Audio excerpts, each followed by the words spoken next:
Bonjour éducateurs et éducatrices spécialisés et monsieur Organini. Nous sommes désolés de ne pas pouvoir être présents pour ce devoir. Mais cela ne nous a pas empêché de vous préparer une de nos facettes techniques pour vous faire découvrir notre devoir. À bientôt, cordialement.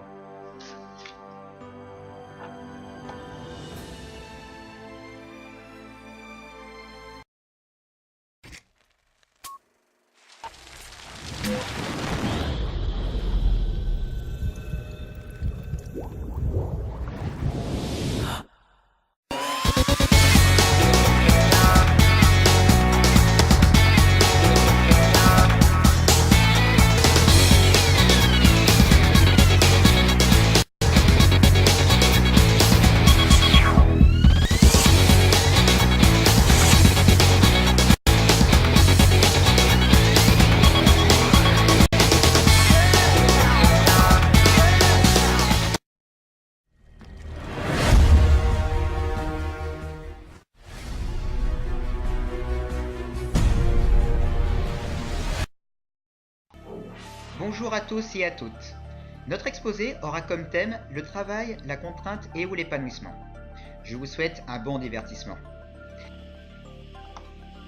Mondialisation, compétitivité extrême, technosciences, individualisme, adaptabilité et performance. Dans notre société où le progrès est devenu une obligation de se conformer, le travail tient une place centrale.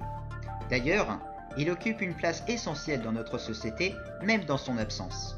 C'est une base de l'économie, c'est la source principale des revenus qui autorise l'accès à la consommation et c'est aussi la voie principale de l'insertion sociale. Mais qu'est-ce que le travail? Historiquement, le travail vient du mot tripalium, qui est un instrument de torture réservé aux pauvres et aux malfrats durant la période de l'Antiquité jusqu'au Moyen-Âge. De tout temps, le travail a été considéré comme une contrainte et assimilé à des tâches ingrates, auxquelles les nobles et les puissants devaient se soustraire. Outre cet aspect historique, ce terme se définit également dans différents domaines. On parlera de travail dans le domaine de la biologie, comme par exemple la digestion ou l'accouchement, dans l'agriculture, comme le labourage, dans le domaine physique, tout simplement puisque c'est une énergie qui sert à déplacer des objets, dans le rapport aux animaux, c'est-à-dire le dressage, etc. À cela s'ajoutent des applications liées à celui-ci, telles que le droit, la médecine. En effet, on parle de code du travail ou médecine du travail. On peut aller un peu plus loin. Mais le travail est souvent indissocié à la production, c'est-à-dire l'action de créer des biens ou des services propres à satisfaire des besoins individuels ou collectifs. On s'aperçoit que le travail qui était réservé jusqu'alors aux indigents et aux criminels se démocratise de plus en plus. Et cela, notamment avec Turgot, devient un outil de remise à la norme. Aujourd'hui, il s'étend par sa diversité et va définir les classes sociales. Il transcende car il définit l'identité de l'individu, mais aussi sa place dans la société. Mais rappelons que le travail a surtout une relation intime avec l'argent, le pouvoir monétaire, car il permet d'obtenir un statut, ainsi plus le salaire est important, plus le statut l'est. Aussi, malgré ce rapport, le travail est avant tout un rapport avec soi et avec les autres.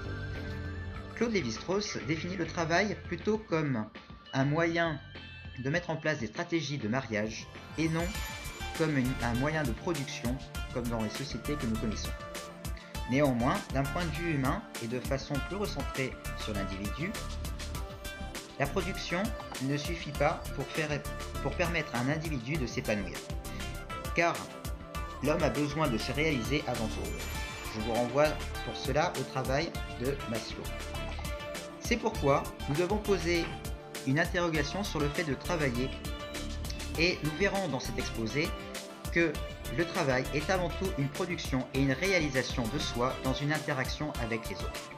Pour étudier cette relation, nous allons démontrer les rôles sociaux, mais aussi pour étudier cette relation dichotomique, nous allons démontrer l'importance du rôle social et nous apporterons les aspects néfastes, mais également les aspects positifs pour valoriser le travail.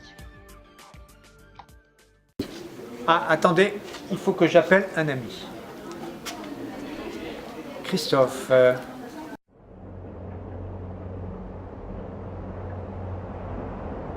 Moi, je fais partie de ceux qui défendent que le rapport au travail n'est pas contingent, n'est pas accessoire, n'est pas anecdotique, que tout être humain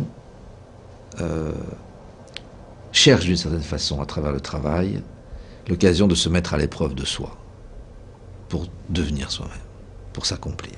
Je pense que c'est un invariant humain.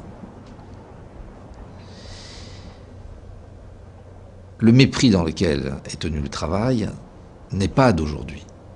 Ça a existé déjà dans l'Antiquité, c'était les esclaves, ça est passé par les serfs de l'Ancien Régime, ça continue avec le taylorisme et le fordisme, et aujourd'hui on est dans un suprême mépris du travail. Cet écart et cette manipulation qui est faite en faveur du patrimoine et des revenus spéculatifs contre le travail, dont on est prêt à détruire toutes les caractéristiques, celles qui sont nécessaires à l'exercice de l'intelligence et à l'exercice de l'accomplissement de soi, oui, je pense que nous sommes dans une évolution qui malheureusement ressemble beaucoup à quelque chose qui a à faire avec la décadence d'une civilisation.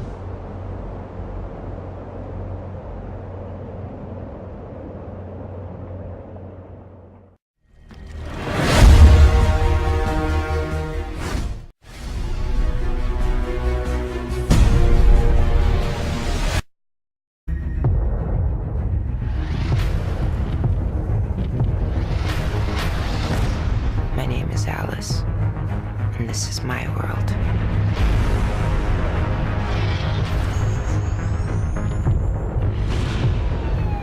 Oh Céline, tu m'entends? Faut que tu arrêtes de faire ta star maintenant, il y a du boulot qui t'attend. Il y a ta partie à faire, hein? Allez.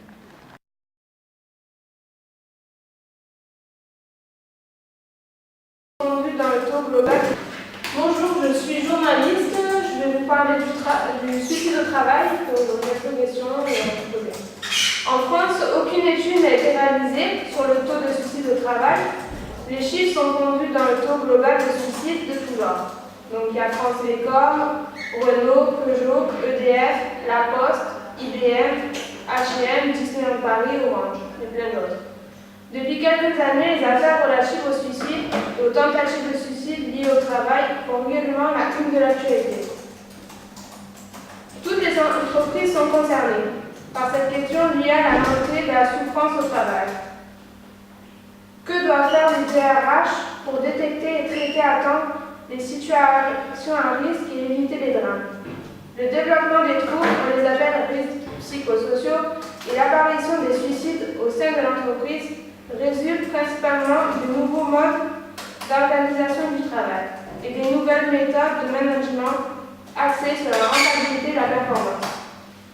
De plus, la qualification juridique du suicide lié au travail emporte des conséquences importantes pour l'entreprise. De plus que la Cour de cassation l'assimile à un accident du travail. Il devient donc désormais essentiel pour les directions des ressources humaines d'identifier les situations à risque et de prendre toutes les mesures pour prévenir et les résoudre.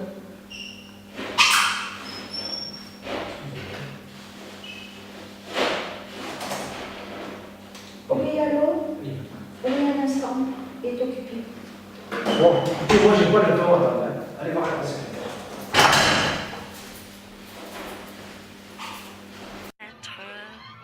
Les chasseurs à ma porte comme les petits soldats qui veulent me prendre. Je ne veux pas travailler, je ne veux pas déjeuner, je veux seulement oublier et puis je fume. Déjà j'ai connu le parfum de l'amour. Un million de roses n'embâmerait pas autant. Maintenant une seule fleur dans mes entourages me rend malade. Je ne veux pas travailler, je ne veux pas déjeuner, je veux seulement oublier et puis je fume. Je ne suis pas fière de sa vie qui veut me tuer. C'est magnifique. sympathique, mais je ne le connais jamais. Je ne veux pas travailler, non, je ne veux pas déjeuner. Je veux seulement oublier, et puis je fuis.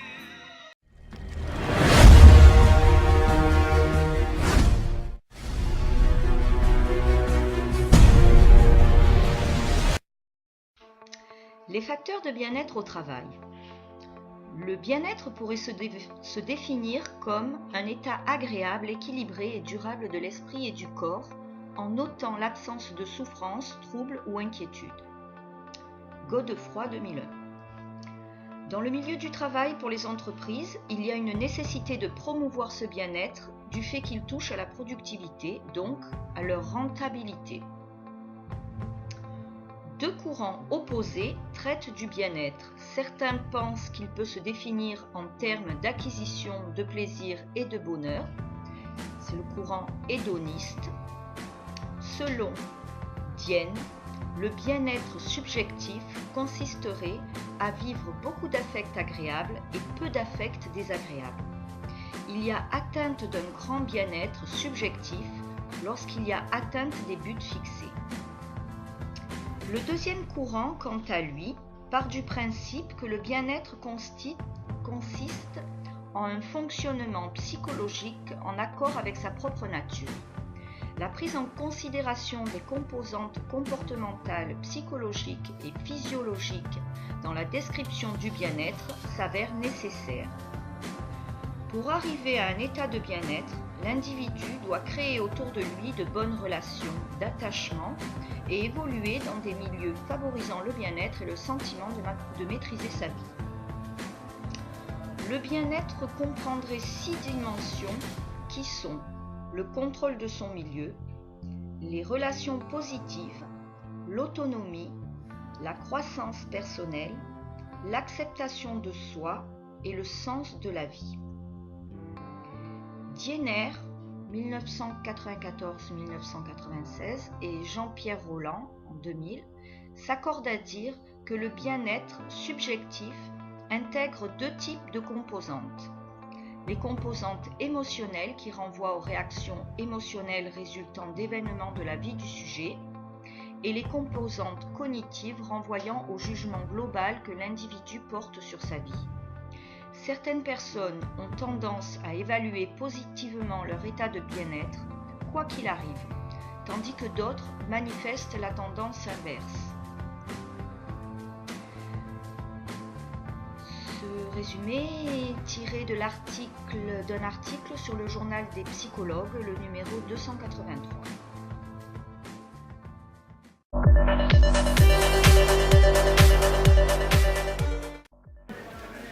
Guillaume, comment ça va? Ça va très bien, je prends un petit café. Ah bah, t'es dans la machine à café? Ouais. Donc on est bien sur les rythmes, on va donc pouvoir passer sur la partie sur les rythmes et l'insertion. Alors, qu'est-ce que tu peux me dire là-dessus? Bah écoute, ça fait toujours bien de prendre une petite pause, de s'arrêter un peu dans son travail, et puis d'avoir le temps de réfléchir et d'en discuter avec ses collègues, et de refaire le monde s'il le faut, quoi. Et alors justement, tu vois, moi je dirais, le rituel justement, c'est des actions qu'on imbrique au quotidien, qui ont un petit caractère cérémoniel.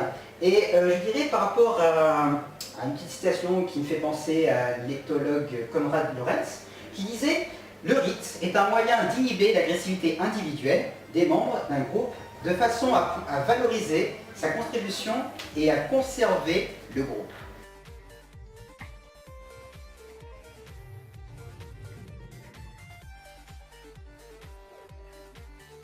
Qu'est-ce que tu en penses?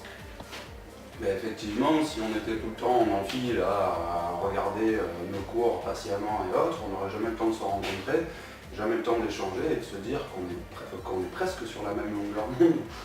Et avoir cette idée que les choses sont figées.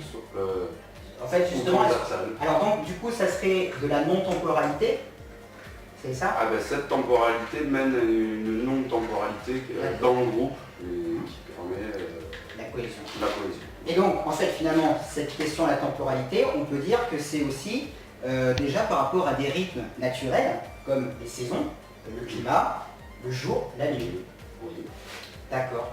Alors moi je dirais aussi que Lorenz et Bourdieu utilisent le rite dans le sens d'actes inconscients ou peu conscients. En général, des gestes ou des attitudes brèves, comme par exemple le haussement des épaules ou de prendre un café. Je vais en prendre un peu.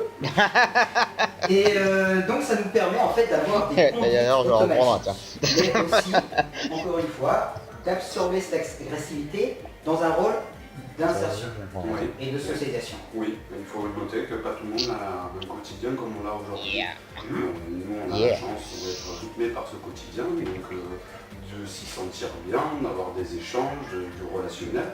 D'autres sont beaucoup plus malmenés par la vie, maltraités, en souffrance ou autre, et ne peuvent pas bénéficier de ce quotidien qui les stabilise dans leur vie de tous les jours. Tout à fait, c'est vrai que quelque part, là on pourrait parler de rythme biologique, où effectivement, quand on n'a pas la possibilité de manger, quand on n'a pas la possibilité effectivement de dormir, ou effectivement avec des rythmes décalés, eh ben, on n'est plus sur la même sphère que les autres au niveau de leur intégration et de la norme. On est d'accord? Alors moi je vais juste conclure sur Lévi-Strauss. Je sais qu'il disait il y a les rites préliminaires, le liminaire et ensuite donc le post-liminaire. Donc il y a bien une scission entre chaque partie, c'est-à-dire qu'il y a bien un avant, un pendant, un après, et de là découle aussi toute notre façon de s'intégrer aux autres, et c'est pour ça que le rythme est important, à travers le rythme pour s'insérer. Parce que finalement, quand on prend un café ou quand on va manger avec tout le monde, eh ben, on a bien une action sociale. Oui, une temporalité qui permet de s'approprier les idées et donc de réfléchir à ce qu'on a eu avant et de pouvoir le transformer dans le futur. C'est comme ça que je le visualise. Ouais. Je pense qu'on peut conclure là-dessus et on passe à la partie suivante. Estime de soi et formation. La notion d'estime de soi ou le sens de l'estime de soi dépend de l'évaluation qui fait un sujet de ses aptitudes, qualités, compétences et de la représentation qu'il se fait de sa valeur. Selon une enquête réalisée par Claude Tapia, professeur de psychologie en université, sur les attitudes et comportements des individus en situation de chômage qu'il dirigeait pour le Pôle emploi, il est apparu très clairement qu'un bas niveau d'estime de soi ne facilite pas la quête et l'obtention d'un emploi. Le problème était donc pour les gens du Pôle emploi de trouver et de créer des conditions d'une amélioration à l'image de soi. Il existe des interactions dynamiques entre l'estime de soi et la formation de soi. Un niveau élevé de l'estime de soi peut favoriser l'efficacité d'une formation centrée sur le sujet et réciproquement. Cette dynamique est active dans les deux sens. Le succès appelle le succès, l'échec appelle l'échec. Mais l'échec peut stimuler une réaction de désir, de revanche, positive, de surpassement. Une autre façon de rapprocher l'estime de soi est formation existentielle ou réévaluation positive de soi et développement personnel selon Carl Rogers. Je reprends. Allez, on reprend. Non, continue, on n'a pas le temps. Carl Rogers. Qu'il existe une causalité circulaire entre l'amélioration de l'image et la connaissance de soi. La congruence cognitive et affective et la considération positive inconditionnelle manifestée au sujet par le thérapeute ou le formateur. L'individu sait beaucoup de choses sur lui-même sans savoir qu'il le sait, ce qui découle à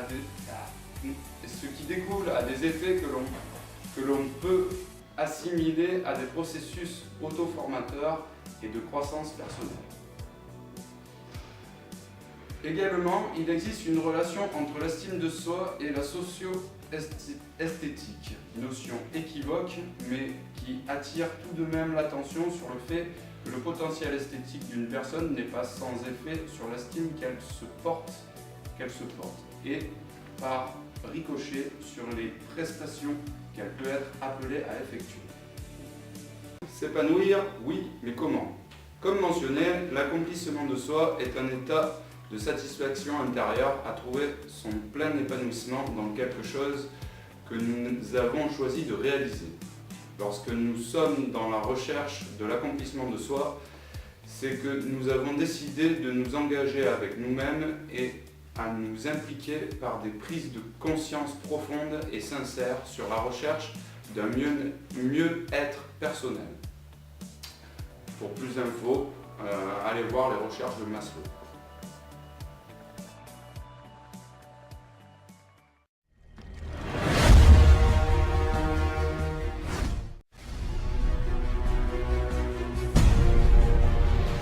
La thématique de la qualité de vie au travail montre toute sa complexité et nécessite de nombreuses expertises et une approche pluridisciplinaire d'après Bernard Kongloff. Le travail est une richesse, une source d'épanouissement et de bien-être s'il apporte un sens au salarié qui devient alors acteur et force de proposition et non passif. Mais le travail peut être également contrainte et souffrance à cause de défaillances organisationnelles et pour le travailleur social particulièrement, qui doit, comme le dit si bien Eric McClure, faire face à des injonctions paradoxales. Le manque de reconnaissance de la part de la hiérarchie du travail réalisé par le salarié, tant quantitativement que qualitativement, est également un élément de souffrance. Comme le dit Jean Roux, il ne faut pas que l'entreprise soit le lieu du bruit des machines et du silence des hommes.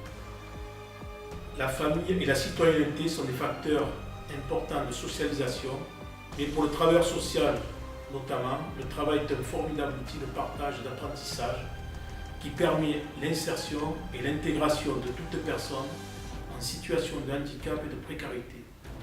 L'éducateur technique, l'ETS, l'éducateur technique spécialisé ETS, comme l'éducateur spécialisé, sont tous les deux des travailleurs sociaux. Mais ce qui distingue l'éducateur technique spécialisé, c'est un éducateur qui possède une double compétence. Alors, il est spécialiste de l'éducation et de l'insertion sociale et professionnelle, et il est détenteur d'une qualification professionnelle spécifique qu'il transmet aux personnes dont il a la charge. L'ETS exerce son métier dans le champ de l'éducation spécialisée. Il travaille donc avec un public pour qui le système de l'éducation nationale est inadapté. L'ETS propose une prise en charge individuelle et adaptée grâce à une équipe pluridisciplinaire faisant intervenir plusieurs catégories professionnelles. Éducateur spécialisé, psychologue, ergothérapeute, routeur-éducateur, AMP, psychologue, etc. Enfin, l'ETS fonde ses méthodes éducatives sur le travail et la technique. Il se propose des défis d'utiliser le travail comme moteur de l'émancipation humaine. L'ETS pense que pour l'homme, le travail peut être un des moyens les plus pertinents pour réaliser son essence. Yeah!